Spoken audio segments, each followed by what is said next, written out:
নমস্কাৰ। আজি প্ৰাক্তন ছাত্ৰ হিচাপে আৰু স্কুল পৰিচালনা সমিতিৰ সভাপতি হিচাপে মই খুবেই গৌৰৱান্বিত আৰু আনন্দিত। আৰু আপুনি যি প্ৰশ্ন কৰিছে, হয়, স্কুলৰ অধ্যক্ষ হিচাপে মোৰ বহুতো গুৰু দায়িত্ব আছে, যাতে ছাত্ৰ ছাত্ৰীখিনিয়ে আজি প্ৰজ্ঞা আলোচনীৰ মাধ্যমেৰে যি অনুপ্ৰেৰণা পাব বা যি আজি জ্ঞানৰ অংকুৰ বীজ সিঁচৰিত হ'ল তেওঁলোকৰ অন্তৰত, তেওঁলোকে যাতে এই অনুপ্ৰেৰণাৰে ভৱিষ্যতে এনেকুৱা যখন আলোচনী যদি প্ৰকাশ কৰাৰ প্ৰয়াস কৰে, তেতিয়া নিশ্চয় আমি পৰিচালনা সমিতিৰ ফালৰ পৰা পাৰ্যমানে যিমান পাৰি যথাসম্ভৱ আমি সহযোগিতা কৰিম।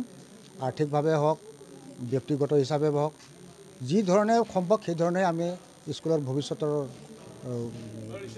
উজ্জ্বল কামনা কৰি মানে আপোনাৰ দিনত আমি আশা কৰিব পাৰোঁ বাৰ্ষিক এখন আলোচনী ওলাব? নিশ্চয় পাৰিব, যদি সকলোৱে সহযোগিতা কৰে। আমি যি পাৰোঁ সহযোগিতাটো কৰিমেই, সেইটো আপোনালোকে নিশ্চিন্ত থাকক। প্ৰজ্ঞা আলোচনীখন প্ৰকাশ হোৱাত আমি যথেষ্ট আনন্দিত হৈছোঁ, কিন্তু অকল মোৰ পৰিশ্ৰমৰ ফল বুলি ক'লে ভুল হ'ব। ইয়াত সকলো ছাত্ৰ ছাত্ৰী, আমাৰ শিক্ষক শিক্ষয়িত্ৰী, সম্পাদনা সমিতি, পৰিচালনা সমিতি সকলোৰে সহযোগিতা, প্ৰাক্তন ছাত্ৰ ছাত্ৰীৰ সহযোগিতা, সকলোৰে সহযোগিতাৰ কাৰণেহে এই আলোচনীখনে আজি প্ৰকাশৰ বাট দেখিছে। ছাৰ, কিমান পৃষ্ঠাৰ আলোচনী? 120 পৃষ্ঠা হ'ব। নাম প্ৰজ্ঞা দিয়া হৈছে। আমাৰ বিদ্যালয়ৰ সহকৰ্মী এগৰাকীয়ে নামটো বাছনি কৰি দিছে, তেওঁলোলৈ আমি ধন্যবাদ জনাইছোঁ।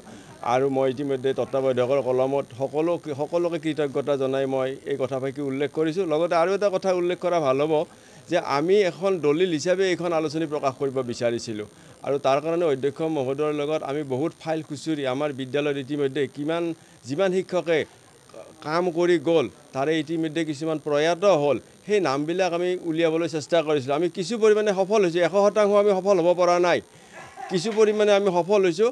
আৰু দলিল হিচাপে আমি এইখন সন্নিৱিষ্ট কৰাৰ চেষ্টা কৰিছোঁ। তাৰোপৰি বিদ্যালয় স্থাপনৰ যিটো ইতিহাস, এই ইতিহাসটোৰ ওপৰত আমি আৰম্ভণিৰ পৰা এইবাৰ গুৰুত্ব দিছিলোঁ, আৰু তাৰ কাৰণে আমাৰ বিদ্যালয়ৰ শিক্ষক এগৰাকীক দায়িত্ব দিয়া হৈছিল, আৰু এই দায়িত্বটো তেওঁ গ্ৰহণ কৰিছিল।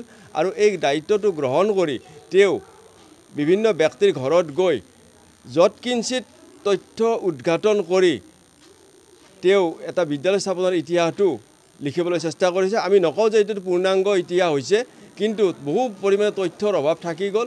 বিগত 60 বছৰৰ ওপৰ কাল হয় এইখন বিদ্যালয় স্থাপন কৰা, গতিকে বহু তথ্য আমি নাপালোঁ। তথাপিও আমি প্ৰচেষ্টা কৰিছোঁ। এই প্ৰচেষ্টাৰ ফচল হিচাপে আমি কিছু তথ্য ইয়াত সন্নিৱিষ্ট কৰিছোঁ। শিক্ষক শিক্ষয়িত্ৰীৰ এই তথ্যৰ সৈতে সংযোজন কৰি আৰু বহু কিতাপ উলিয়াব পৰা যাব? নিশ্চয় পাৰা যাব, আৰু আমি সেইটো চেষ্টা অব্যাহত ৰাখিম।